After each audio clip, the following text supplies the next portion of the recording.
Hi friends, welcome to Brinda novel. உங்கள் மனதிற்கு பிடித்த இனிய காதல் கதைகளை உணர்வுபூர்வமாக அனுபவிக்க நம்ம சேனலை சப்ஸ்கிரைப் பண்ணிக்கோங்க. இப்போ வாங்க கதைக்குள்ளே போகலாம். என் உயிராக வந்தவளே, எபிசோட் 31. அலுவலகத்திற்கு வந்த சூர்யா அன்று முழுவதும் தன் வேலையில் மூழ்கியிருக்க, காயத்ரியோ நேரம் கிடைக்கும் போதெல்லாம் அவனின் அருகில் நெருங்கி அமர்ந்து உட்கார்ந்து பேசுவதும் அவனை அங்கும் இங்கும் சீண்டுவதும் என இருந்தாள். மதிய நேரம் வைஷு அவனுக்கு உணவு சமைத்து அனுப்பியிருக்க, அதை பார்த்த சூர்யாவுக்கு மிகவும் மகிழ்ச்சியாக இருக்க, அதை சாப்பிடத் தொடங்க காயத்ரியோ, என்ன சூர்யா, இதையா சாப்பிட போற? உனக்காக 5 ஸ்டார் ஹோட்டலில் ஃபுட் ஆர்டர் பண்ணியிருக்கேன், நம்ம அதை சாப்பிடலாம் என்றாள். சாரி காயத்ரி, வைஷு எனக்காக குக் பண்ணி கொடுத்துருக்கா, நீ வேணா அதை சாப்பிடு, நான் இதை சாப்பிட்டுக்கிறேன் என்று கூறியவன் ஆர்வமாக அதை சாப்பிடத் தொடங்கினான். அவன் சாப்பிடுவதை பார்த்த காயத்ரிக்கு கோபமாக வர, அப்படி என்னதான் சமைச்சு கொடுத்துருக்கா என்று கூறியவள் அதிலிருந்த உணவை எடுத்து சாப்பிடத் தொடங்க, அவளுக்கே அந்த உணவு மிகவும் பிடித்திருந்தது. அவ்வளவு சுவையாக சமைத்திருந்தாள். காயத்ரி மனதிற்குள், பரவாயில்ல, நல்லா தான் குக் பண்ணியிருக்கா என்று கூறியவள் அதற்கு மேல் அதை சாப்பிடாமல் அங்கிருந்து எழுந்து செல்ல போக, என்னாச்சு காயத்ரி, நல்லா இருக்குல்ல, சாப்பிடு என்றான். வேண்டா சூர்யா, நான் ஃபுட் ஆர்டர் பண்ணியிருக்கேன், அதையே சாப்பிட்டுக்கிறேன் என்று கூற, இங்கே பாரு காயத்ரி, உனக்கும் சேர்த்து தான் இவ்வளவு டிஷ் சமைச்சு கொடுத்து அனுப்பியிருக்கா, வா சாப்பிடலாம் என்று அவளை கட்டாயமாக்கி அமர வைக்க, அவளும் வேறு வழியின்றி அவனுடன் அமர்ந்து சாப்பிட்டாள். சூர்யா சாப்பிடத் தொடங்கியதிலிருந்து வைஷுவை பற்றி பேசிக்கொண்டே வர, அதை கேட்ட காயத்ரிக்குத்தான் எரிச்சலாக இருந்தது. தனக்குள் இருக்கும் கோபத்தை வெளியே காட்டிக்கொள்ளாத காயத்ரி அவன் பேசுவதற்கெல்லாம் புன்னகையுடன் தலையசைத்தபடி நடந்து கொண்டிருந்தாள். அனைத்து உணவையும் சாப்பிட்டு முடித்த சூர்யாவுக்கு வைஷுவிடம் பேச வேண்டும் என்று தோன்ற, அப்பொழுதுதான் அவளிடம் ஃபோன் இல்லை என்பதை புரிந்து கொண்டவன் பக்கத்து வீட்டில் இருப்பவருக்கு ஃபோன் செய்தான். சூர்யாவின் செயலை பார்த்த காயத்ரி, இதுக்கு மேலே இங்கே இருந்தோம் நம்மளுக்கு மண்டையே வெடிச்சிடும் என்று கூறியவள் அறையிலிருந்து வெளியில் சென்றாள். இங்கே வைஷு வீட்டில் அறையை சுத்தம் செய்து கொண்டிருக்க, அப்போது பக்கத்து வீட்டு பெண் வைஷு என்று அழைத்து கொண்டு உள்ளே வர, சொல்லுங்கக்கா என்றாள். சூர்யா லைனில் இருக்காரு, நீ பேசிட்டு அப்புறமா ஃபோனை கொடு என்று கூறி அவளிடம் தன் ஃபோனை கொடுத்து விட்டு சென்றார். அவர் சென்றதும் ஃபோனை காதில் வைத்தவள் ஹலோ என்று கூற, வைஷுவின் குரலை கேட்டதும் சூர்யாவோ, ஹாய் பொண்டாட்டி, நான் தான் உன்னோட புருஷன் பேசுகிறேன் என்றான். அவன் குரலை கேட்டதும் வைஷுவின் முகத்தில் சொல்ல முடியாத மகிழ்ச்சி. அவள் இதழ்கள் தானாக புன்னகைக்க, சொல்லுங்க மாமா, சாப்பிட்டீங்களா என்று கேட்டாள். சாப்பாடு ரொம்ப நல்லா இருந்துச்சு செல்லம், எனக்கு ரொம்ப பிடிச்சிருந்தது, நான் ஃபுல்லாக சாப்பிட்டேன் என்று கூற, அதை கேட்ட வைஷுவுக்கு மிகவும் மகிழ்ச்சியாக இருந்தது. நீ சாப்பிட்டியா வைஷு என்று கேட்க, சாப்பிட்டேன் மாமா என்றாள். சூர்யாவோ நேரம் செல்வது தெரியாமல் அவளுடன் பேசிக்கொண்டே இருக்க, அறையிலிருந்து வெளியில் வந்த காயத்ரி கிட்டத்தட்ட அரை மணி நேரம் கடந்திருக்க, இதற்கு மேலும் தாங்கிக் கொள்ள முடியாது என்று நேராக அவன் அறைக்குள் நுழைய, அந்நேரம் பார்த்து சூர்யா வைஷுவுக்கு ஃபோனில் முத்தம் கொடுத்து கொண்டிருந்தான். அதை பார்த்த காயத்ரி தன் பற்களை கடித்தபடி, சூர்யா கொஞ்சம் ஒர்க்கையும் பார்க்கலாமா என்று கத்த, அவள் குரலை கேட்டதும் தன்னிலை அடைந்த சூர்யா, ஓகே செல்லம், சீக்கிரமா ஈவினிங் நான் வீட்டுக்கு வந்துடுறேன் என்று கூறியவன் ஃபோனை வைத்தான். அதன் பின்னர் தன் வேலையில் மூழ்கி போனான். பிரவீன் வண்டியில் வந்து கொண்டிருக்க, பிரவீன் அந்த எம்எல்ஏ காத்தமுத்துவையும் அவனது பையனையும் பற்றி யோசித்து கொண்டே வந்து கொண்டிருக்க, எதிரே வண்டியில் வந்த அபியையும் ரித்துவையும் அவன் கவனிக்கவில்லை. அபி பிரவீனை பார்த்து பிரவீன் என்று அழைக்க, அப்பொழுதுதான் அவன் திரும்பி பார்த்தான். அபியும் தன் வண்டியை நிறுத்த, பிரவீனும் தன் வண்டியை நிறுத்திவிட்டு அவன் அருகில் வந்தான். என்ன பிரவீன், நாங்கள் வர்றது கூட பார்க்காம நீ பாட்டுக்கு போயிட்டே இருக்க என்று கேட்க, அதை விடுடா, நீங்கள் எப்போ ஊரில் இருந்து வந்தீங்க? அம்மாவுக்கு உடம்பு சரியில்லைன்னு கேள்விப்பட்டேன், இப்போ நல்லா இருக்காங்களா என்று நலம் விசாரிக்க, அம்மா இப்போ நல்லா இருக்காங்க பிரவீன், நாங்கள் வந்து 2 நாள் ஆச்சு என்றான். ஊரில் சூர்யா வைஷு எல்லாம் எப்படி இருக்காங்க என்று கேட்க, நல்லா இருக்காங்க என்றான். ரித்து, நீ எப்படிமா இருக்க என்று ரித்துவிடம் அவன் பேச, அவளும் பதிலுக்கு அவனிடம் நலம் விசாரித்தாள். அண்ணா, வைஷு அப்பா எப்படி இருக்காங்க? அவங்கள பார்க்க நாங்கள் வீட்டுக்கு போகலாம்னு இருக்கோம் என்று ரித்து கூற, அவங்க நல்லா இருக்காங்க, இப்போ வீட்டில் தான் இருக்காங்க, உடம்பு பரவாயில்ல என்றான். அபியோ பிரவீனை உற்று கவனித்தவன், பிரவீன் என்னாச்சு, ஏதோ குழப்பத்திலேயே இருக்க மாதிரியே இருக்க என்று கேட்க, எம்எல்ஏவை பற்றியும் அவனது மகனை பற்றியும் கூறினான் பிரவீன். நானும் அவங்கள பற்றி கேள்விப்பட்டிருக்கேன், அவனுங்களை சும்மா விடக்கூடாது என்றான் அபி. நேற்று தான் அபி வழியில் அப்பனையும் பிள்ளையும் பார்த்தேன், என்னை பார்த்து மிரட்டுனானுங்க, ஆளுக்கு ஒன்று கொடுத்துட்டு வந்தேன், எப்படியும் கொலை வெறியில் இருப்பானுங்க என்று கூற, ஏன் பிரவீன் மேலே எல்லாம் கை வச்சிங்க என்றான். என்னடா நீயும் அவனுங்க ஏதாவது பண்ணிடுவாங்கன்னு பயப்படுறியா என்று பிரவீன் கேட்க, அட நீ வேற பிரவீன், உன்னையெல்லாம் யாரும் எதுவும் பண்ண முடியாது. பண்ண நான் விட்டுடுவேனா என்ன? ஆனால் அவங்க சும்மா இருக்க மாட்டாங்க. திருவிழா வேற வருது, கண்டிப்பாக இதெல்லாம் பண்ணுவாங்க என்று அபி கூற, அதை பற்றி தான் நானும் யோசிச்சுக்கிட்டே வந்தேன். அந்த எம்எல்ஏவை நம்மளால் அரெஸ்ட் பண்ண முடியாது. அவன் கண்டிப்பாக முன்கூட்டியே ஜாமீன் வாங்கி வச்சிருப்பான். இதுக்கு வேற வழி எதுனா ஒன்று பண்ணணும் என்று கூற, அதை கேட்டுக்கொண்டிருந்த ரித்துவுக்கு கோபம் அதிகமானது. என்னங்க, கிராமத்தில் இப்படியெல்லாம் நடக்குமா என்று கேட்க, கிராமத்தில் தான் இந்த மாதிரி எல்லாம் நடக்கும். இங்கே தான் படிக்காதவங்க அதிகமாக இருப்பாங்க. அதிக வட்டிக்கு கொடுத்து அவங்க கட்ட முடியலைன்னா அந்த நிலத்தையும் அபகரிச்சுப்பாங்க என்று கூறியவன் அடுத்து என்ன செய்வது என்று யோசித்து கொண்டிருந்தான். இருவரும் இதை பற்றி யோசித்து கொண்டு நிற்க, ஐயோ அபி, இதெல்லாம் இப்போ ஒரு பிரச்சனையே இல்லை. நீங்கள் உங்கள் வேலையை செய்யுங்க.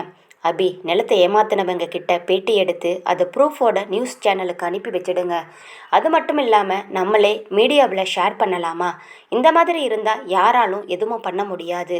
இது டைரக்டாக எல்லாருக்கும் தெரிஞ்சிரும் என்று கூற, அதை கேட்ட பிரவீனும் அபியும் இதுவும் நல்ல யோசனையாக தான் இருக்குது என்றனர்.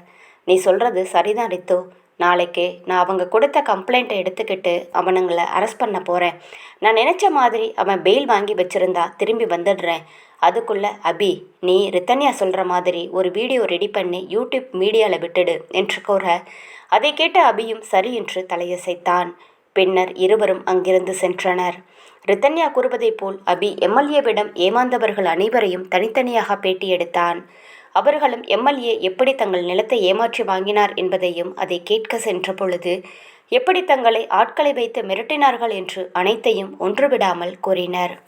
ரித்தன்யாவுடன் இருந்த அபிக்கு அவர்கள் கூறுவதை கேட்க கஷ்டமாக இருந்தது.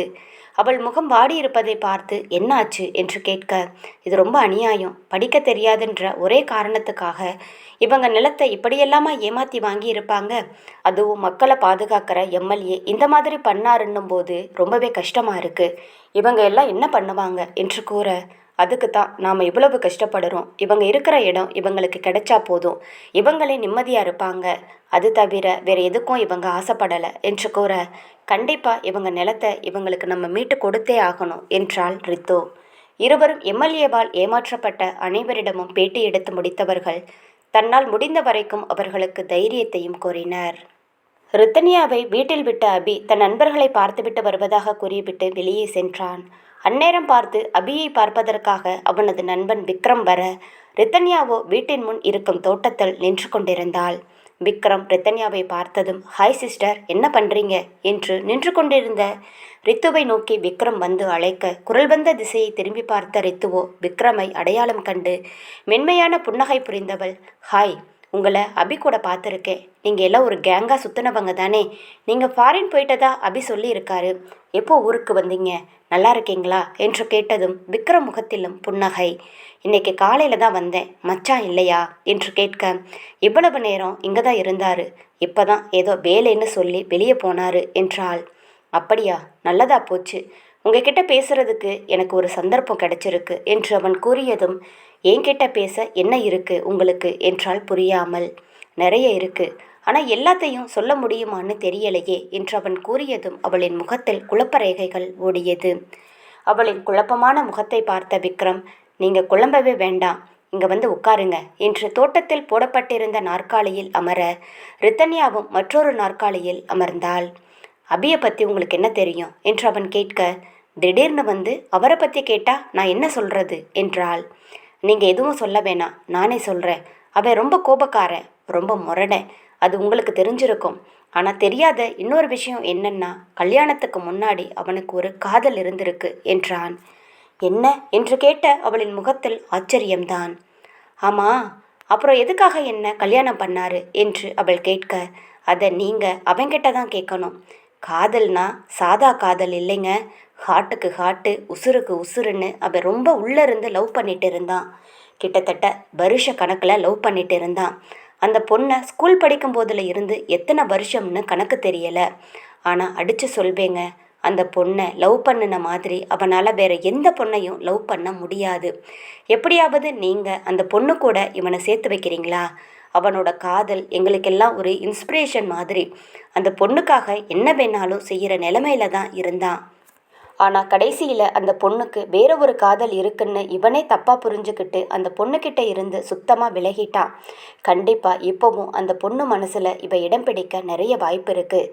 அதனால் நீங்கள் தான் எப்படியாவது பேசி அவனை அவனோட லவ்வர் கூட சேர்த்து வைக்கணும்.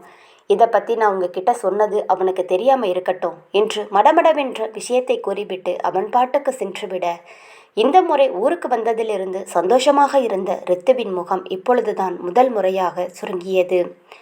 இவருக்கு லவ்வா? என்கிட்ட இவர் சொல்லவே இல்லையே. ஒருவேளை இந்த விக்ரம் பொய் சொல்கிறானோ?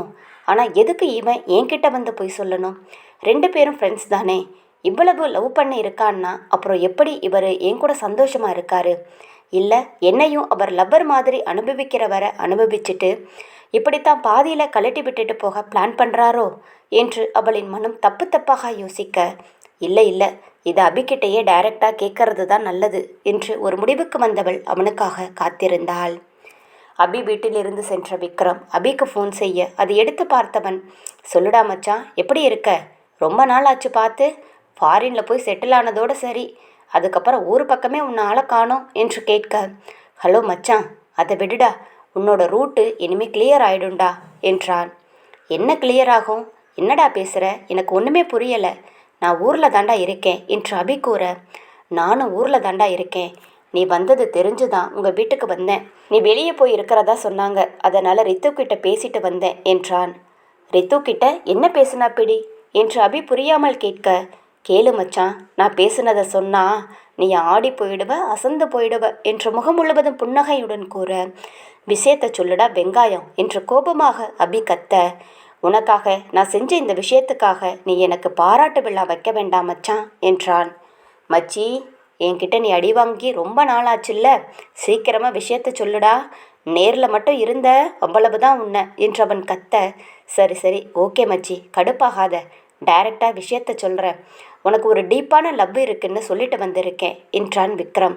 விக்ரம் கூறியதை கேட்டு அதிர்ச்சியடைந்த அபி, டேய் லூசு மச்சான், என்ன காரியண்டா பண்ணிட்டு வந்திருக்க என்று பல்லை கடித்து கொண்டு பேச, டேய் உனக்கு நல்லது தாண்டா பண்ணியிருக்கேன். எப்படியும் அந்த லவ்வர் யாருன்னு கேள்வி வரும். அப்போதைக்கு உன் லவ்வை உடைச்சிடு மச்சான், அப்போ தான் உங்களுக்குள்ள ஒரு அந்யோன்யம் கிரியேட் ஆகும் என்றான். வெங்காயம் கிரியேட் ஆகும்? டேய் எரும மாடு, நாங்கள் இப்போ தாண்டா ஒரு அண்டர்ஸ்டாண்டிங்கே வந்திருக்கோம். நான் என்னோட காதலை சொல்லலாம்னு நெக்ஸ்ட் ஸ்டேஜ் எடுத்து வைக்கும்போது இப்படி முட்டை மந்திரிச்சு வச்ச மாதிரி ஒரு காரியத்தை பண்ணிட்டு இதில் உனக்கு பெருமை வேறையாடா? ஒரு வார்த்தை என்கிட்ட கேட்டியாடா? இப்போ அவள் யார் அந்த பொண்ணுன்னு கேட்டா அது நீதாண்டின்னு சொன்னா அவள் என்னை நம்புவாளா? ஐயோ கடவுளே, உன்னை எவன்டா அங்கே போக சொன்னது என்றவன் வார்த்தைகளை கடித்து துப்பினான். டேய் என்ன மச்சான், அப்போ ரித்து உன்னை ஏற்றுக்கிட்டாளா? அவங்க உன்னை ஏற்றுக்க மாட்டேங்கிறாங்கன்னு நீ ஃபோனில் சொன்னதை வச்சு தான் நான் இந்த மாதிரி பண்ணிட்டேன் என்றான் விக்ரம். டேய் அவள் எப்போவோ என்னை ஏற்றுக்கிட்டா மச்சான், நாங்கள் சந்தோஷமாக தாண்டா வாழ்ந்துட்டு இருக்கோம். இன்னும் நான் என்னோட காதலை பற்றி அவகிட்ட டீப்பாக சொல்லலை. அவள் நினச்சிட்டு இருக்கா கல்யாணத்துக்கு அப்புறம்தான் நான் அவளை காதலிக்கிறேன்னு நினச்சிட்டு இருக்கா. இப்போது இங்கே எதுக்கு அவளை கூட்டிகிட்டு வந்தேன்னு நினைக்கிற மச்சான்? நாளைக்கு தான் மச்சான் அவளை அப்படியே நம்ம ஊர் பக்கமாக கூட்டிகிட்டு போய் ஒவ்வொரு இடமா காட்டி, இங்கே தான் உன்னை பார்த்தேன், இங்கே தான் உன்னை லவ் பண்ண ஸ்டார்ட் பண்ணேன்னு ஒரு ஃபீலிங்காக சொல்லலாம்னு இருந்தேன்டா. என் ஆசையில் இப்படி மண்ணள்ளி போட்டுட்டியேடா மச்சான் என்றான் பாவமாக. ரொம்ப சாரிடா என்று விக்ரம் தன் மன்னிப்பை கேட்க, ஆமாம் சாரி போடா வெண்ண, இப்போ அவள் வீட்டுக்கு போனால் கேட்பாளே, அதுக்கு நான் என்னடா பதில் சொல்ல போகிறேன்? போச்சு எல்லாம் போச்சு. உன்கிட்ட வந்து எனக்கு ஹெல்ப் பண்ணடா மச்சான்னு கேட்டனா என்று மீண்டும் அவன் மேல் கோபம் கொள்ள, மச்சான் ஹெல்ப்பெல்லாம் கேட்டாடா பண்ணுவாங்க, கேட்காம தானே ஹெல்ப் பண்ணுவாங்க, அது மாதிரி தாண்டா பண்ணேன். அது மட்டும் இல்லாமல் நீயும் ரித்தன்யாவும் சேர்ந்ததை என்கிட்ட நீ சொல்லவே இல்லை. நான் வேணா மறுபடியும் நான் இப்போ சொன்னதெல்லாம் பொய்ன்னு சொல்லிட்டு வந்துடவா என்று விக்ரம் கேட்க, டேய் நீ ஒரு டேஷும் கிளிக்க வேண்டாம் மச்சான், முதல்ல வீடு போய் சேரு, என் கண்ணில் பட்ட இன்னைக்கு உன்னை சாகடிச்சிடுவேன் என்றான் அபி. நல்லதுக்கே காலம் இல்லடா என்று கூறியபடி விக்ரம் ஃபோனை கட் செய்ய, பாலத்து அருகில் நின்று கொண்டிருந்த அபியோ தலையில் கை வைத்தபடி அங்கிருந்த பாலத்தில் அப்படியே அமர்ந்து விட்டான். இங்கு விக்ரமோ தலையில் அடித்து கொண்டு, டேய் விக்ரம், உன் வாழ்க்கையை இங்கே தறிகிடத்தான் போடுது, இதில் நீ இன்னொருத்தனுக்கு ஹெல்ப் பண்ண போறியா? போ, அதுவும் சொதப்பெல்லாம் முடிஞ்சு போச்சு. ஒன்று நிச்சயம், இவனுங்களுக்கெல்லாம் ஹெல்ப் பண்ணுறேன்ற பேரில் எதுவும் பண்ணக்கூடாது என்று மனதில் புலம்பியபடியே தன் வீட்டை நோக்கி சென்றான்.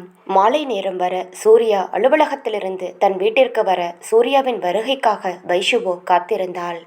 வீட்டிற்குள் நுழைந்ததும் சூர்யாவை பார்த்த வைஷு புன்னகையுடன் அவன் எதிரில் நிற்க அவனோ வைஷுவை கட்டிப்பிடித்தான். அவனிடமிருந்து பிரிந்த வைஷுவோ அவனை பார்த்து, மாமா முதல்ல போய் ஃப்ரெஷ் ஆகிட்டு சாப்பிட வாங்க என்று கூற, ஓகே வைஷு 5 மினிட்ஸில் வந்துடுற என்று கூறி மீண்டும் அவளை கட்டி அணைத்து நெற்றியில் முத்தமிட்டவன் தன் அறையை நோக்கி சென்றான். சூர்யா தன்னை அணைத்துவிட்டு சென்றதும் சிறு புன்னகையுடன் கிச்சனுக்குள் சென்ற வைஷு வேகமாக அவனுக்கு பிடித்த பாஸ்தாவை சமைத்தாள். தன் அறையில் குளித்து முடித்த சூர்யா வெறும் ட்ராக் மட்டும் அணிந்து கொண்டு தன் தலையை துடைத்தவாறு கிச்சனை நோக்கி வந்தான். கிச்சனில் தன் இடையில் புடவை விலகியிருப்பது கூட அறியாமல் அவள் சமைத்து கொண்டிருக்க அவள் அருகில் வந்தவன் அவள் இடையில் கையிட்டு பின்னிருந்து அணைத்து கொண்டான். அவன் செயலில் பயந்த வைஷு, மாமா என்ன பண்றீங்க, நான் பயந்தே போயிட்டேன் என்று கூற அவனோ, இதுக்கெல்லாம் பழகிக்கோ வைஷு, அடிக்கடி இந்த மாதிரி சம்பவம் நடந்துக்கிட்டே தான் இருக்கும் என்றான். அவனின் செய்கையில் முகமெல்லாம் சிவந்தவள், அப்படியா மாமா, முதல்ல வந்து சாப்பிடுங்க என்று புன்னகைத்து கொண்டே கூறியவள் சமைத்து வைத்திருந்த உணவை தட்டில் பரிமாறிக்கொண்டு டைனிங் டேபிளை நோக்கி சென்றாள். அவளுடன் சென்ற சூர்யா டைனிங் டேபிளில் அமர்ந்தபடி அவள் தட்டில் வைத்திருந்த பாஸ்தாவை எடுத்து சாப்பிடத் தொடங்கினான். வைஷு சூர்யா சாப்பிடுவதை தன் கன்னத்தில் கைகள் வைத்தபடி பார்த்து கொண்டிருக்க சூர்யாவோ, நீ சாப்பிடலையா வைஷு என்று கேட்க, இதோ எடுத்துட்டு வரேன் மாமா என்று எழுந்து செல்ல போக சூர்யாவோ அவள் கையை பற்றி தன் மடியில் அமர்த்தி கொண்டவன், இதிலே சாப்பிடலாம் என்று கூறி தன் தட்டில் இருந்த உணவை அவளுக்கு ஊட்டத் தொடங்கினான். அவள் அமைதியாக சாப்பிட சூர்யா தான் வாங்கி வைத்திருந்த மொபைலை எடுத்து அவளிடம் நீட்டினான். அதை அவள் பார்க்க, இது என்னது மாமா என்று கேட்க, பிரித்து பாரு என்று கூற அவளோ அதை பிரித்து பார்க்க அதில் அழகான ஆண்ட்ராய்டு ஃபோன் ஒன்று இருந்தது. இந்த ஃபோன் உனக்கு பிடிச்சிருக்கா என்று சூர்யா கேட்க, எனக்கு எதுக்கு மாமா ஃபோன் என்று கேட்டாள். அன்னைக்கு நீ கோவிலுக்கு போயிட்டு வீட்டுக்கு வந்ததும் பக்கத்து வீட்டில் இருந்து தான் ஃபோன் பண்ணினேன். இன்னைக்கு நானும் பக்கத்து வீட்டுக்காரங்களுக்கு ஃபோன் பண்ணி தான் உன்கிட்ட பேசினேன். அப்போவே வாங்கி கொடுக்கலாம்னு தான் நினச்சேன். ஆனால் ஆஃபீஸில் கொஞ்சம் ஒர்க் அதிகமாக இருந்தது, அதனால் என்னால் வாங்க முடியலை. இப்போதான் டைம் கிடச்சிது, அதான் வாங்கிட்டு வந்தேன். அது மட்டும் இல்லாமல் நான் உன்கிட்ட பேசணும்னு நினச்சா அடிக்கடி பேசலாம் இல்லை? அது மட்டும் இல்லை, உன்கிட்ட ஃபோன் இருந்தா நீயும் தீப்தி அத்தை மாமா எல்லார்கிட்டையும் பேசலாம்ல என்றான். அவன் கூறியதை கேட்ட வைஷுவுக்கு தன் பெற்றோர் நினைவு வர அதன் பின் ஏதும் பேசாமல் அமைதியாக இருந்தாள். அவள் அமைதியை பார்த்த சூர்யா தானே அவளுக்கு எல்லாவற்றையும் நினைவுபடுத்திவிட்டோமோ என்று கவலைப்பட்டவன், வைஷு அது வந்து என்று ஏதோ கூற வர, மாமா சாப்பிட்டு வாங்க, நான் ரூமுக்கு போகிறேன் என்று கூறி அவன் மடியிலிருந்து எழுந்து சென்றாள். சூர்யா செல்லும் வைஷுவையே பார்த்தவனுக்கு ஏனோ கஷ்டமாக இருந்தது. தன் தட்டில் இருந்த உணவையே பார்த்து கொண்டிருந்தவனுக்கு அதற்கு மேல் உணவு இறங்காததால் தட்டை எடுத்துக்கொண்டு கிச்சனுக்கு சென்று அதை வைத்துவிட்டு அறையை நோக்கி சென்றான். அவளோ மெத்தையில் படுத்து சத்தமில்லாமல் அழுது கொண்டிருக்க அவள் அருகில் வந்து படுத்தவன் அவள் இடையோடு கைவிட்டு இழுத்து அணைத்து கொண்டான். அவன் புறம் திரும்பாமல் தலையணையில் முகத்தை புதைத்தவாறு அவள் இருக்க அவளின் கழுத்தில் தன் முகத்தை புதைத்த சூர்யா, செல்லம் அழாதடி, சீக்கிரமா எல்லாம் சரியா போயிடும்டி, நான் இருக்கேல்ல, அழாத, கண்டிப்பா மாமா நம்மளை புரிஞ்சு ஏத்துப்பாரு என்று கெஞ்சி கொண்டிருக்க அவன் கூறிய வார்த்தையை கேட்டவள் வேகமாக அவன் புறம் திரும்பி அவனை இருக்க கட்டிக்கொண்டவள் அவன் மார்பில் முகத்தை புதைத்தபடி அமைதியாக கண்ணீர் சிந்தினாள். ஆடை இல்லாத அவன் மேனியில் அவளின் சூடான கண்ணீர் பட அவனுக்கு மேலும் வேதனையாக இருந்தது. அழுது அழுது கண்கள் சிவந்து இருந்த அவளின் கன்னங்களை தன் கைகளால் ஏந்தியவன் அவள் முகம் முழுவதும் தன் இதழ் பதித்தபடி, நீ அழாதடி, நீ அழுகுறப்போ அப்படியே உயிரே போற மாதிரி இருக்கு, ரொம்ப வலிக்குது தெரியுமா என்றான். அவளோ தன் கன்னத்தை பற்றியிருந்த அவன் கைகளுக்கு முத்தமிட்டவள், மாமா ஊர்ல திருவிழா வரப்போகுது தெரியுமா? ஊர்ல திருவிழான்னு வந்தா பிறந்த பொண்ணுங்க எல்லாம் அவங்க அப்பா அம்மா வீட்டுக்கு போவாங்க, எவ்வளவு சந்தோஷமா இருப்பாங்க தெரியுமா? அதுவும் நம்மளுக்கு கல்யாணம் ஆகி முதல் வருஷம் வேற, எனக்கு அந்த கொடுப்பனையே இல்லாம போச்சு என்று கூற, இப்போ என்ன நீ ஊருக்கு போகணும் அவ்வளவுதானே, சரி நம்ம ஊருக்கு போறோம் போதுமா என்று கூற அதை கேட்ட வைஷுவுக்கு ஒரு புறம் மகிழ்ச்சியாக இருந்தாலும் மறுபுறம் தான் சென்றாலும் தன் வீட்டுக்கு செல்ல முடியாது என்று யோசித்தவள், வேண்டாம் மாமா, நம்ம போக வேண்டாம், கண்டிப்பா அப்பாவும் அம்மாவும் என்கிட்ட பேச மாட்டாங்க, போய் நம்ம மனசு தான் கஷ்டப்படுமாமா, விடு, நான் சரியாயிடுவேன், நீ எதை நினைச்சும் கவலைப்படாதீங்க என்று கூறி அவன் மார்பில் முகத்தை புதைத்தபடி கண்களை மூடினாள். அவள் கூறிய வார்த்தைகளை கேட்ட சூர்யாவுக்கு மேலும் கஷ்டமாக இருந்தது. தான் அனைவரிடமும் கூறி முறையாக திருமணம் செய்திருந்தால் இப்பொழுது அவள் இருக்கும் மனநிலையே வேற மாதிரி இருக்கும் என்று யோசித்தவன் தான் செய்தது தவறு என்று மிகவும் வருந்தினான். தன்னை கட்டிக்கொண்டு அமைதியாக உறங்குபவளை பார்த்த சூர்யா அவள் நெற்றியில் முத்தமிட்டு கட்டி அணைத்து கொண்டவன் இதற்கு சீக்கிரமா ஒரு முடிவெடுக்கணும் என்று யோசித்து கொண்டிருந்தவன் ஒரு முடிவோடு சற்று நேரத்தில் உறங்கி போனான். இந்த இடைப்பட்ட நாட்களில் சக்தியும் மதுவும் ஒருவரை ஒருவர் புரிந்து கொண்டு நல்ல நண்பர்களாக பழகி வந்தனர். அன்று மது அலுவலக வேலைகளை முடித்துவிட்டு ஃப்ளாட்டிற்கு திரும்பியிருக்க அவள் உடைமாற்றும் போது காலிங் பெல்லின் சத்தம் கேட்டது. யார் என்று மது கதவை திறந்து பார்க்க அங்கு சக்தி நின்று கொண்டிருந்தான். அவனை பார்த்து புன்னகைத்தவள், சக்தி, இன்னைக்கு நீங்கள் சீக்கிரம் வந்துட்டீங்க போல என்று கேட்க, ஆமாம், ஆஃபீஸில் ஒர்க்கு சீக்கிரம் முடிஞ்சிருச்சு. ஸோ இன்றைக்கி சீக்கிரமாகவே வந்துட்டேன். அப்புறம் டின்னர் ஏன் ரூமில் ரெடியாகிட்டு இருக்கு, இங்கே நீ சமைக்க வேண்டாம் என்று சொல்ல, எதுக்கு சார் உங்களுக்கு வீண் சிரமம், நான் பண்ணியிருப்பேனே என்று அவள் கூற அவளை ஏகத்திற்கு முறைத்தவன், நீ பண்ணி கொடுத்தா நான் சாப்பிட்றேன் இல்லை, அதே மாதிரி இன்றைக்கி நான் பண்ணியிருக்கேன், ஒரு 10 மினிட்ஸில் ரெடியாகிடும், கொஞ்சம் சீக்கிரமாக வந்துடு என்று சொன்னவன் தன் ஃப்ளாட்டிற்குள் நுழைந்து விட்டான். இவளும் சில நிமிடங்களில் சக்தியின் ஃப்ளாட்டிற்கு வர அங்கே டைனிங் டேபிளில் பல வகையான உணவு வைக்கப்பட்டிருந்தது. அவன் ஹாலிலே அமர்ந்தபடி வா மது என்று அழைக்க அருகில் சென்று அமர்ந்து கொண்டவள், சக்தி, 2 பேருக்கு ஏன் இவ்வளவு சமைச்சிருக்கீங்க, சப்ஜியும் சப்பாத்தியும் பண்ணியிருக்கலாமே என்றாள். அதற்கு லேசாக சிரித்தவன், இன்னைக்கு என்னமோ குக்கிங் மூட் வந்துருச்சு, அதனால தான் சமைச்சேன், இல்லாட்டி ஹோட்டலில் ஆர்டர் பால் பிரெட்டுன்னு இருந்திருப்பேன், அண்ட் உனக்காக செஞ்சுருக்கேன், சாப்பிட்டு எப்படி இருக்குன்னு சொல்லு என்றான்.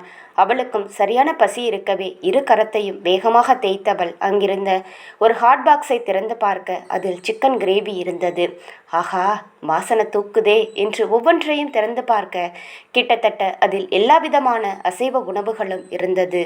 பசியில் இருந்தவளுக்கு எச்சில் ஊற 2 பிளேட்டை எடுத்து வைத்து உணவை பரிமாறப் போகவே, மது, இப்போ நீ மட்டும் சாப்பிடு, நான் அப்புறமா சாப்பிட்டுக்கிறேன் என்றான் சக்தி. ஏன், என்னாச்சு, ஒன்றா சாப்பிடலாமே என்று பதில் சொல்ல அதற்கு அவன் கீழே இருந்த பியர் பாட்டிலை எடுத்து டேபிளில் வைத்தபடி, எனக்கு இன்னைக்கு பார்ட்டி இருக்கு என்றான். அவனை பொய்யாக முறைத்தவள், ஏன் முன்னாடி உங்கள் கெத்து போன பரவாயில்லையா என்று கேட்கவே லேசாக புன்னகைத்தவன், உன் முன்னாடி எதுக்கு கெத்த காட்டணும், நீ என்ன ரவுடியா கிரிமினலா என்று சொன்னபடியே ஓப்பன் செய்தவன், உண்மையை சொல்லணும்னா ஒரு சில பேர்கிட்ட மட்டும்தான் நான் நானாக இருப்பேன், அதில் ஒன்று நீ, உன் கூட இருக்கும்போது நான் ரொம்ப சந்தோஷமாக ஃபீல் பண்ணுறேன் என்று கூறியவன் பாட்டிலை எடுத்து அப்படியே ஒரு சிப் குடித்தான். அவளோ அவனையே கண்கள் இமைக்காது பார்த்து கொண்டிருந்தாள். அவன் தன்னை கவனித்துக் கொள்வது ஏனோ அவளுக்கு மிகவும் பிடித்திருந்தது.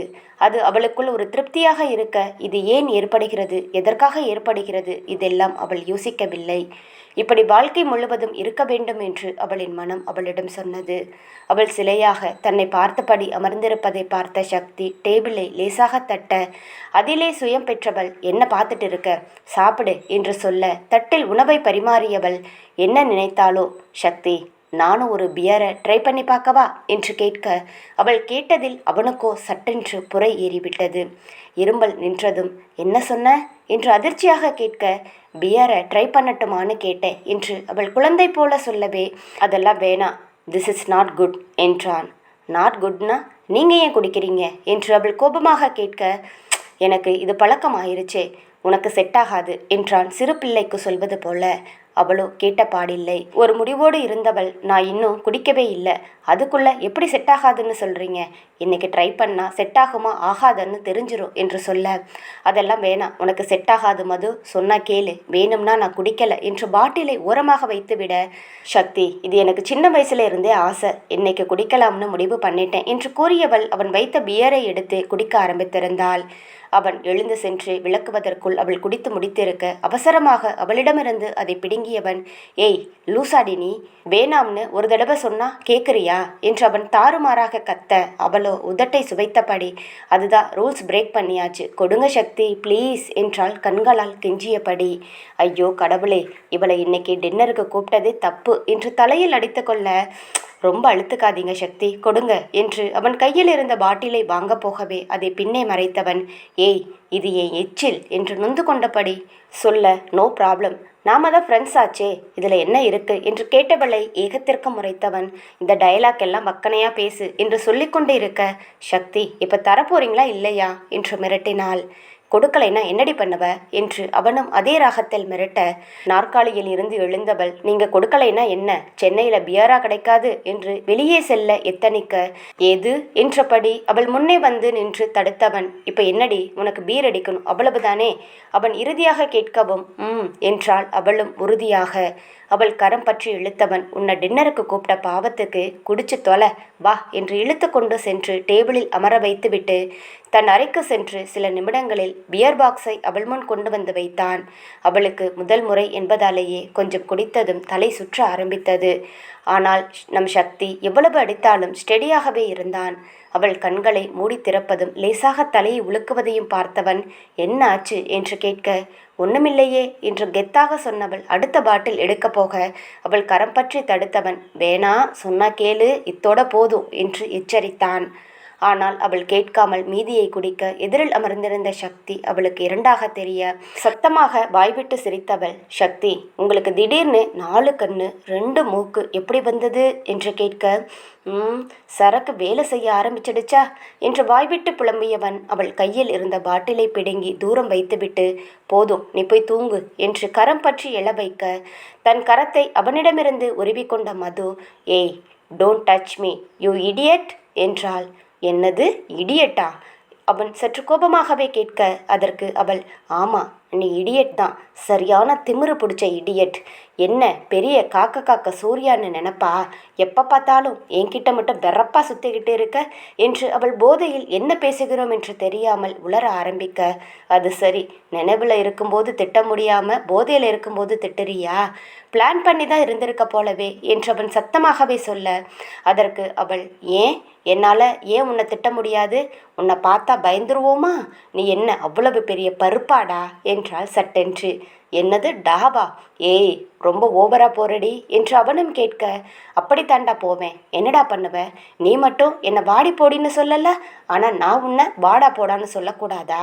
உன்னை வாங்க போங்கன்னு எல்லாம் கூப்பிட முடியாது, உன்னால் என்ன பண்ண முடியுமோ பண்ணிக்க என்று சொல்லிவிட்டு அவள் எழுந்து நிற்க பார்க்க அது முடிந்தால்தானே.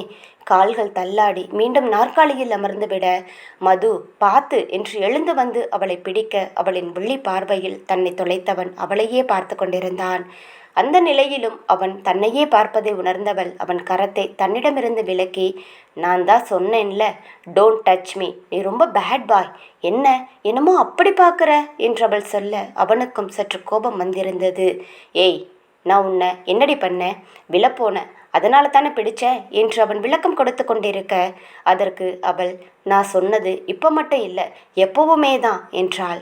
நான் உன்னை எங்க எப்ப என்னடி பண்ணேன் என்று சற்று கோபமாக அவன் கேட்க அவளோ தன் கண்களை அகல விரித்தபடி, எப்ப பார்த்தாலும் என்ன இப்படி இப்படி ஏன் பார்த்துக்கிட்டே இருக்க என்று தன் கண்களை ஒரு மாதிரி உருட்டியவாறு கேட்டாள். அது அவனுக்கே ஆச்சரியமாக இருந்தது. தான் அவளை பார்ப்பது அவளுக்கு தெரியாத ஒன்று என்று நினைத்திருந்தான். ஆனால் அவளும் தான் அதை கவனித்து வருகிறாள் என்று அவனுக்கு இதுவரை தெரியவில்லை. இப்போது அவள் போதையில் என்ன பேசுகிறோம் என்று தெரியாமல் கேட்டுவிட என்ன சொல்வது என்று தெரியாமல் தடுமாறினான் சக்தி.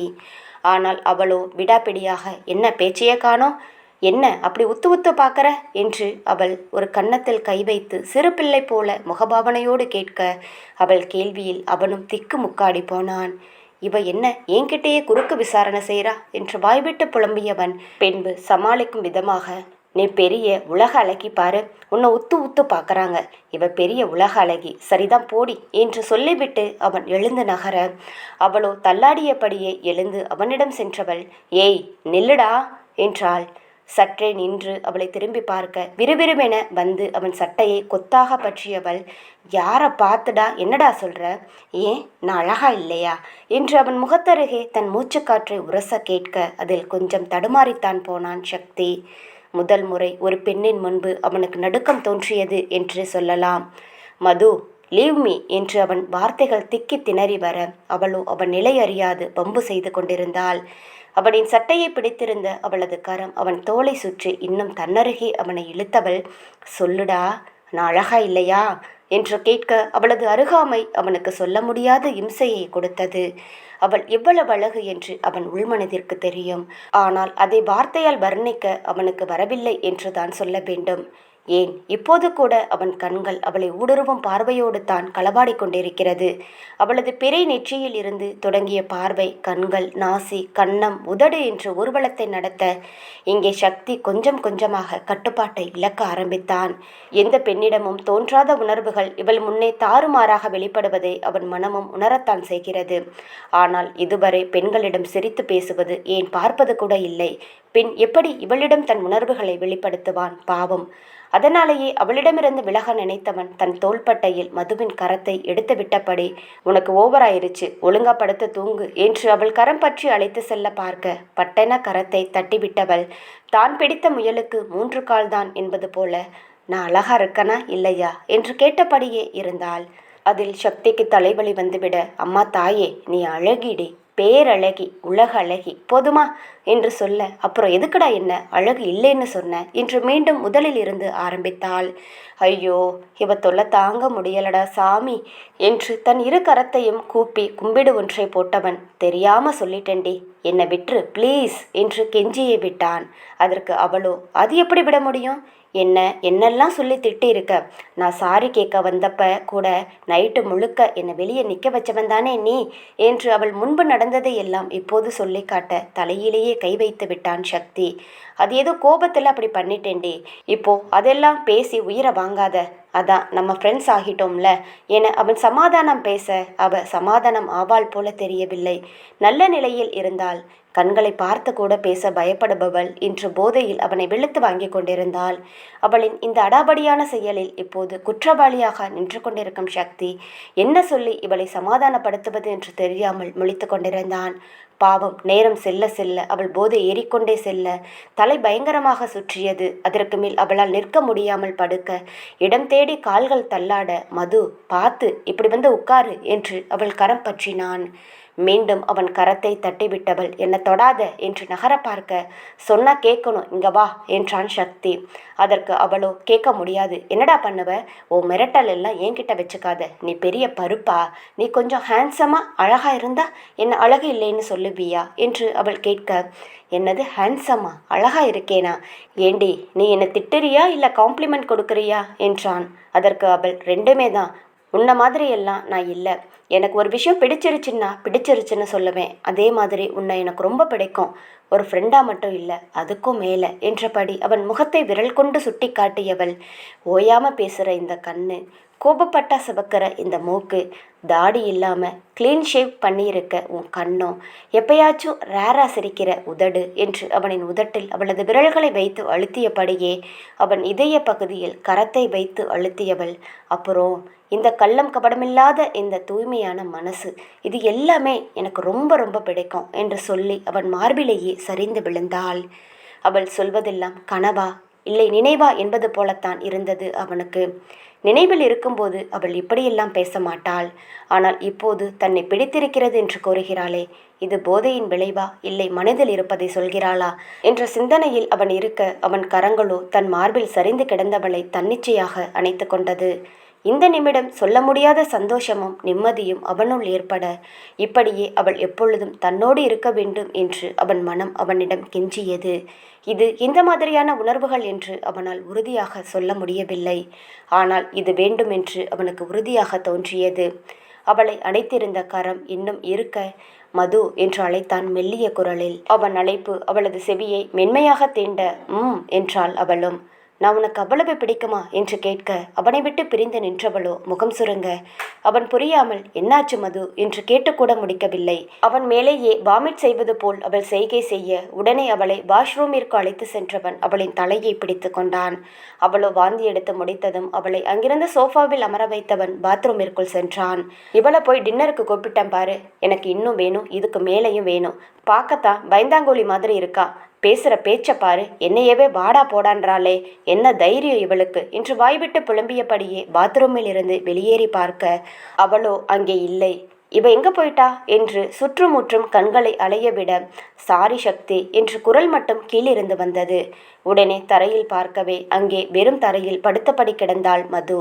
ஐயோ என்று தலையில் அடித்து கொண்டவன், ஏய் மது, என்ன பண்ற, எழுந்திரு என்று தாங்களாக பற்ற கை வைக்க, அவளோ எழாமல் அவன் தொடைகளை பற்றியபடி சாரி சக்தி என்று புலம்பிக் கொண்டிருந்தாள்.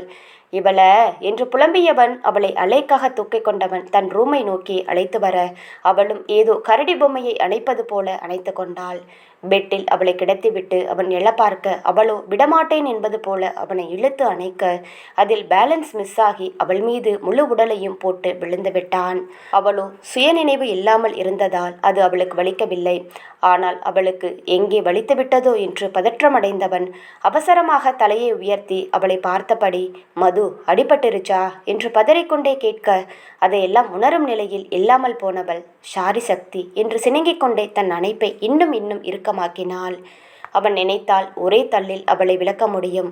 ஆனால் வறண்டு கிடந்த நிலம் மலைத்துளியை நிராகரிக்குமா என்ன? அவளின் இந்த நெருக்கமும் ஸ்பரிசமும் அவனுக்கு மிகவும் பிடித்திருந்தது.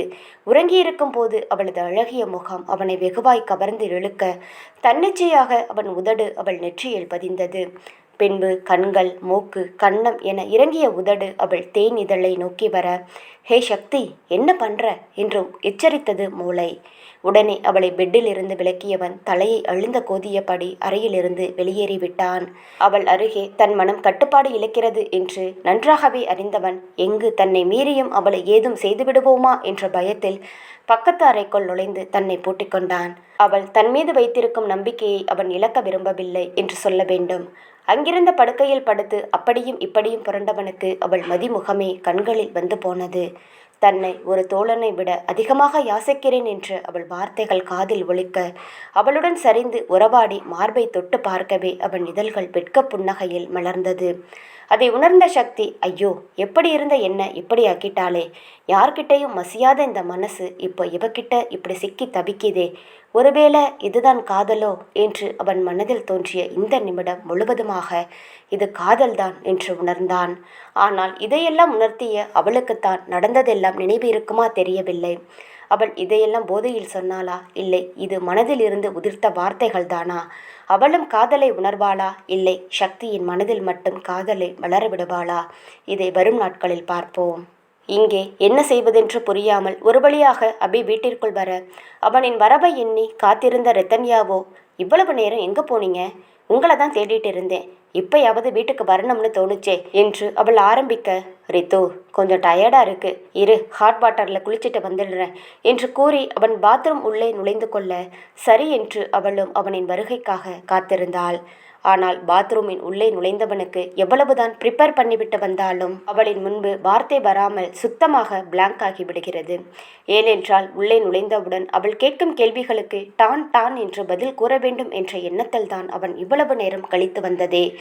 ஆனால் உள்ளே நுழைந்து அவளை பார்த்தவனுக்கு அவளின் பார்வையை கூட எதிர்கொள்ள முடியவில்லை. அதனால்தான் அவன் பாத்ரூமின் உள்ளே நுழைந்து கொண்டது. எப்படியும் வெளியே சென்றுதானே ஆக வேண்டும் என்று நினைத்தவனுக்கு அது அத்தனை சுலபமாக இல்லை. அந்த நேரத்தில் விக்ரமை பிரித்து மேய்ந்து விட்டான் வார்த்தையால். அவ்வளவு கடுப்பா வந்தது அவன் மேல்.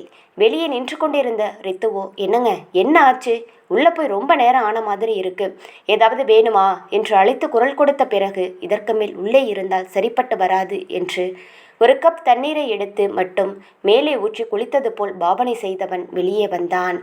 என்னாச்சு ரித்து என்று அவன் கேட்க, இல்லை ரொம்ப நேரம் ஆச்சு அதான் கூப்பிட்டேன் என்றாள். டயர்டாக இருக்குன்னு சொன்னேன்ல, அதனால மெதுவாக குளித்தேன் என்று அவன் கூறியதும், அப்படியா, சரி சரி இவ்வளவு நேரம் எங்கே போனீங்க என்றாள் அவளும் விடாமல். உங்ககிட்ட சொல்லிட்டு தானே ரித்து போனேன் என்று அவனும் கூறிக்கொண்டிருக்க, உங்கள் ஃப்ரெண்ட்ஸை பார்க்க போனீங்களா, அதுக்காக இவ்வளவு நேரமா என்றாள். ஃப்ரெண்ட்ஸை பார்த்தேன், கொஞ்ச நேரம் அவங்க கூட டைம் ஸ்பெண்ட் பண்ணிட்டு வந்தேன், என்னாச்சு, யாராவது ஏதாவது சொன்னாங்களா என்றான். சேச்சே, யாரும் சொல்லலை, நான் தான் உங்களை தேடிட்டு இருந்தேன் என்றாள். ஓ எதுக்கு என்று அவன் புரியாதது போல் கேட்க, எதுக்குன்னா என்ன கேள்வி, ஒரு புருஷனை பொண்டாட்டி தேடுறதுக்கு ஏதாவது காரணமாக தான் இருக்குமா என்றாள். இல்லை, நான் அப்படி கேட்க வரல, ஏதாவது என்கிட்ட இருந்து வாங்கிட்டு வர சொல்ல, அதனால் தேடுறேன்னு நினச்சிட்டேன் என்றான். சரி சாப்பிட்டீங்களா என்று அவள் கேட்க, சாப்பிடலைன்னு சொன்னா கண்டிப்பாக சாப்பிட்ட உடனே கேள்வி கேட்பா, நல்ல ஐடியா, சாப்பிட்றேன்னு கொஞ்சம் நேரத்தை ஓட்டுவோம் என்று மனதிற்குள் நினைத்தவன், இல்லை ரித்து இனிமே தான் சாப்பிடணும் என்றான்.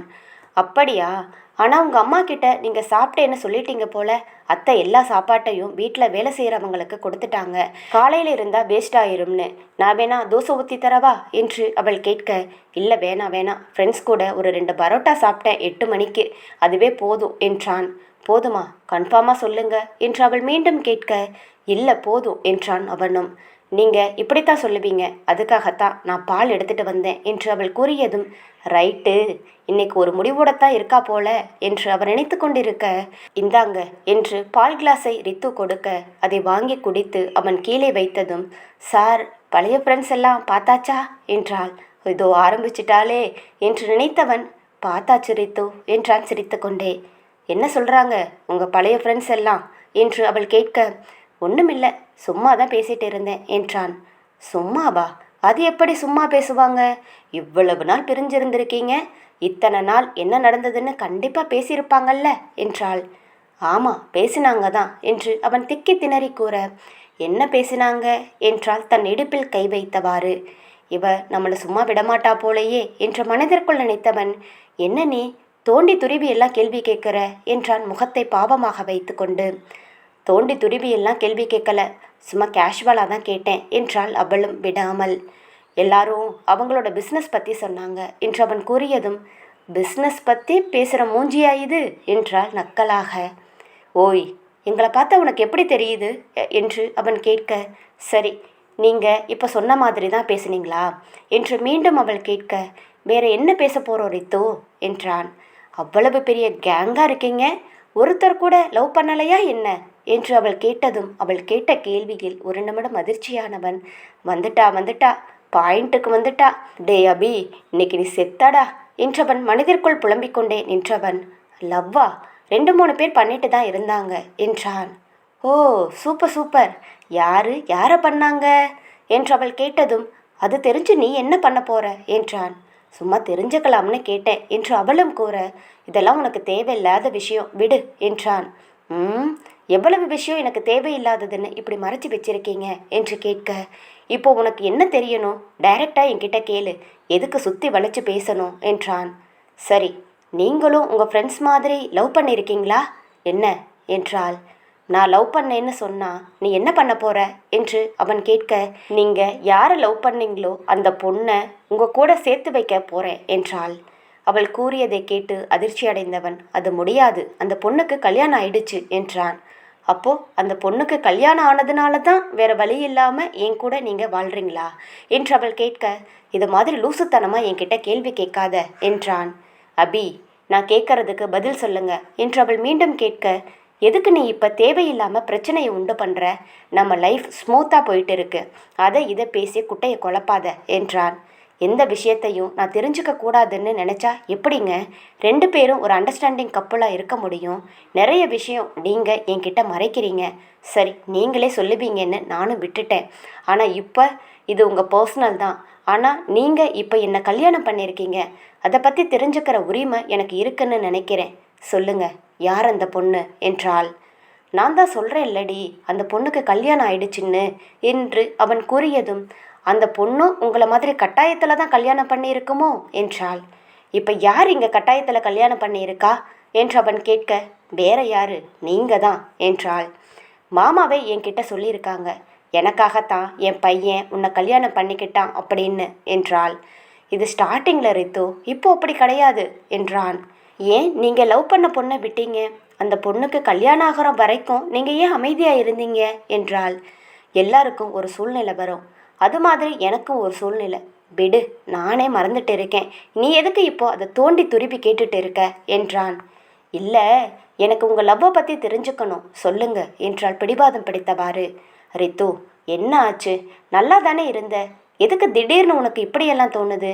இப்போ தான் நம்ம வீட்டில் உள்ள ப்ராப்ளமே ஓரளவு சால்வ் ஆகிருக்கு, அடுத்து இன்னொரு ப்ராப்ளமா என்று அவன் ஏதேதோ சொல்லி அவளிடமிருந்து தப்பிக்க பார்க்க அவளோ அவனை விடுவதாக இல்லை. இல்லைங்க, இன்னைக்கு ஜில்லுன்னு ஒரு காதல் படம் பார்த்தேன், அதான் உங்களுக்கு லவ் ஏதாவது இருக்குமோ அப்படின்னு டவுட் வந்துருச்சு, அதனால் கேட்டேன்.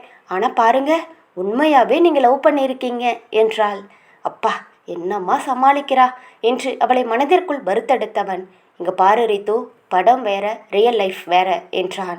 எப்படியோ இருந்துட்டு போகுது, நீங்கள் உங்கள் லவ் ஸ்டோரியை மட்டும் சொல்லுங்க என்றாள் அவளின் இடையில் கையை வைத்து கொண்டு முறைத்தவாறு. வேணா ரித்து, முடிஞ்சு போன கதை எதுக்கு என்று அவன் எவ்வளவோ எடுத்து சொல்லியும் அவள் கேட்கவில்லை. முடியவே முடியாது, எனக்கு இன்னைக்கு தெரிஞ்சே ஆகணும் என்று அவள் விடாப்பிடியாக கேட்க அவனும் அவளை செல்லமாக முறைத்து, சரி இங்க என் பக்கத்தில் வந்து உட்காரு சொல்றேன் என்றான்.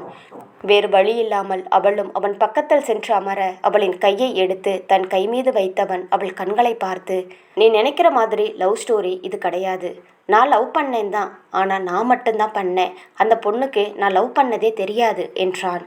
அவன் இவ்வாறு கூறியதை கேட்டதும் அவளோ என்ன என்று அவனை ஆச்சரியமாக பார்க்க, ஆமா, ஆனால் நீங்கள் பல வருஷம் லவ் பண்ணாதா சொல்கிறாங்க என்றாள்.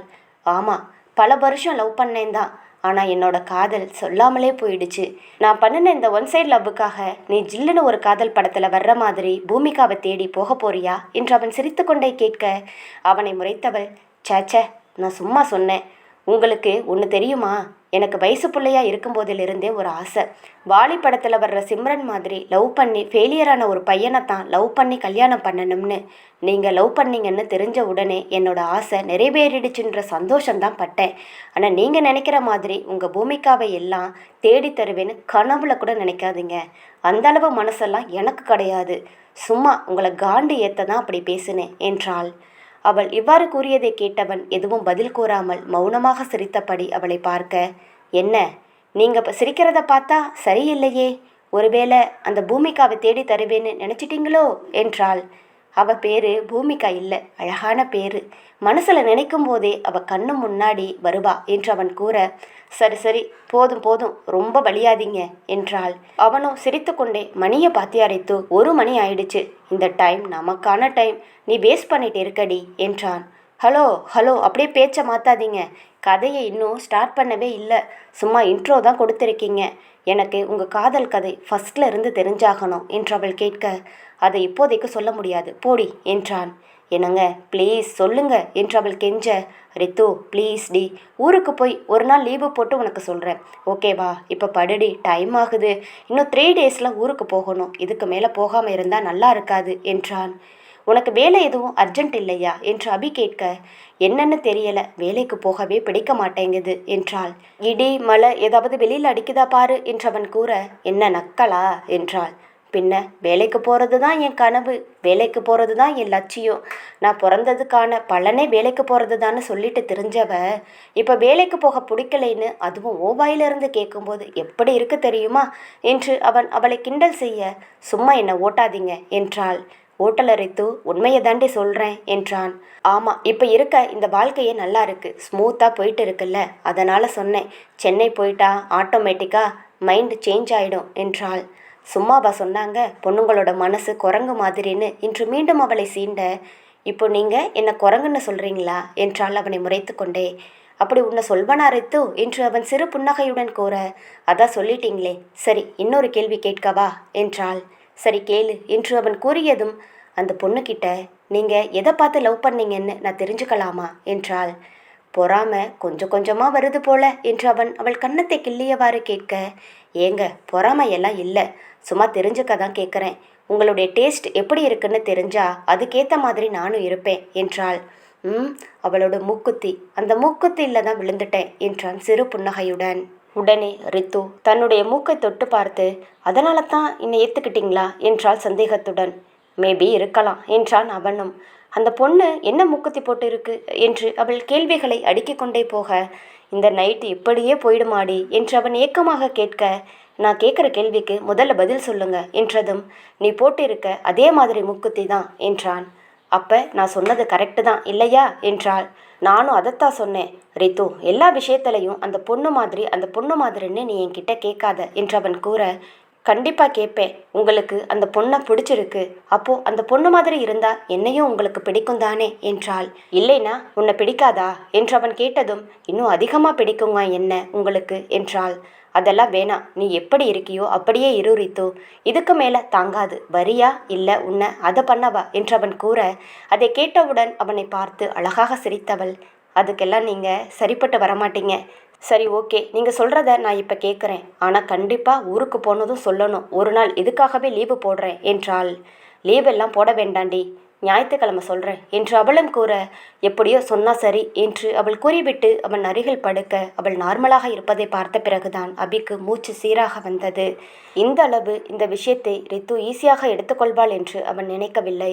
அந்த வகையில் மன நிம்மதி அடைந்தவன் அருகில் இருந்தவளை அணைத்தபடி படுத்துக்கொண்டான். ஆனால் நடக்கப் போகும் விபரீதம் தெரிந்திருந்தால் அவன் இன்று அவளிடம் உண்மையை கூறியிருப்பான். என்ன செய்வது? கடவுள் போட்ட கணக்கு வேறு அல்லவா? இக்காதல் கதை தொடரும். இக்காதல் கதை உங்களுக்கு பிடித்திருந்தால் மறக்காம வீடியோவுக்கு லைக் அண்ட் சப்ஸ்கிரைப் பண்ணுங்கள். லைக் பண்ணும்போது ஹைப் அப்படிங்கிற ஆப்ஷனை கிளிக் பண்ணி உங்கள் ஸ்டார்ஸை கொடுங்க. Thank you friends.